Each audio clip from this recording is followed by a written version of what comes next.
All right, let's talk about investing. We're going to make it simple today. We'll break down two of the most common starting points out there, SIPs and FDs, and show you just how easy it can be to get your money working for you instead of the other way around. Does this sound familiar? You hear it all the time, right? You should be investing. But then you look into it, and it's this whole world of confusing charts and crazy jargon. It's enough to make anyone feel stuck. But what if it didn't have to be that complicated? I mean, think about it. What if investing could feel just as normal and automatic as paying for your Netflix or your phone bill every month? Well, it can. The whole secret is just turning it into a simple, regular habit. Let me show you what I mean. Okay, first up is a term you've probably heard thrown around everywhere, SIP. Let's pull back the curtain and find out what it really is without any of that confusing financial speak. So a systematic investment plan, or SIP, is really just a fancy way of saying you're investing a fixed chunk of money on a regular schedule. That money usually goes into something called a mutual fund, which is basically a big basket of different stocks or other assets that a professional manages for you. It's an automated, disciplined way to get started, no huge lump sum required. And the process is so simple. You basically set it up once, and that fixed amount just moves from your bank account to your investment every single month. But here's the cool part. Unlike an expense that's gone forever, this money is actually out there building your future.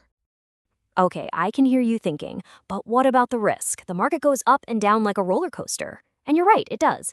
But this is actually where an SIP has a really clever, built-in advantage for handling all that chaos. Here's the automatic genius of a SIP. When the market's flying high and everything's expensive, your fixed monthly amount buys you fewer investment units.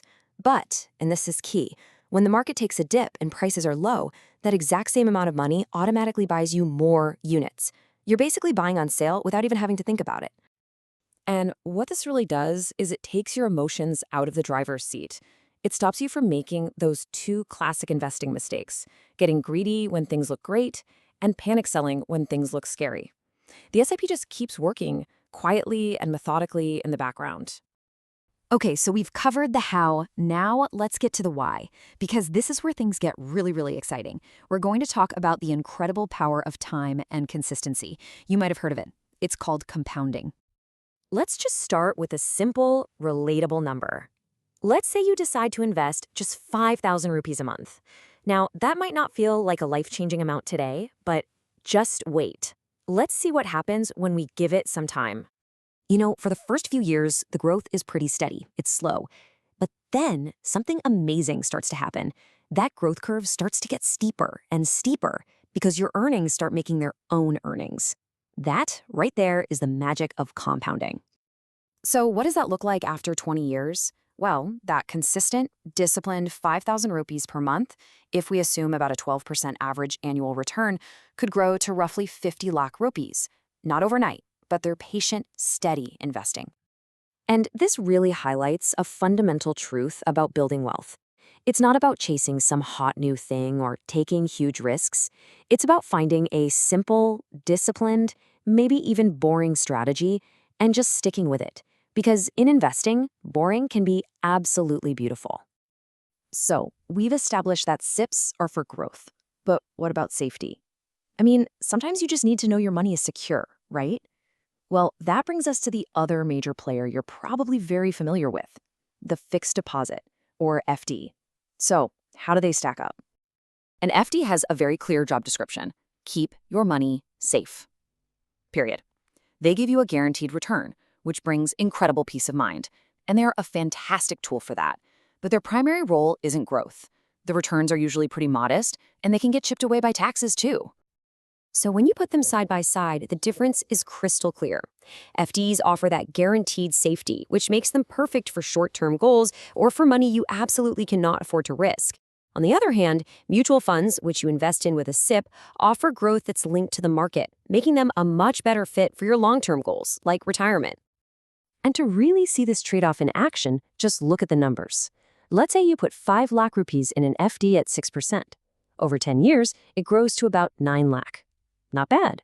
But that same amount in a mutual fund averaging 12%, it could grow to around 15.5 lakh. You're taking on more risk for the potential of much higher growth. So, what's the big takeaway here? Is one better than the other? Is this an epic showdown between SIPs and FDs? Well, let's bring it all together and figure out a smart way to think about this. The most important thing to remember is that this is not a battle. It's not FD versus SIP. Smart investing isn't about picking a side. It's about using the right tool for the right job. In fact, a really balanced financial plan often uses both of them. They're not enemies, they're teammates. You use fixed deposits for things like your emergency fund or for short-term savings goals, the money you need to keep safe, and you use systematic investment plans for your big long-term goals, the money you need to grow over time. So I'll leave you with this one thought. Instead of asking yourself, where should I invest my money? Try asking a different question. What job does this money need to do for me right now? Does it need to be safe or does it need to grow? Letting the answer to that question guide your decision is how you really start investing smart. And of course, before we wrap up, just a quick reminder that this conversation is for educational purposes. Mutual fund investments do have market risks, so you should always read the offer documents carefully before investing. Thanks for joining me.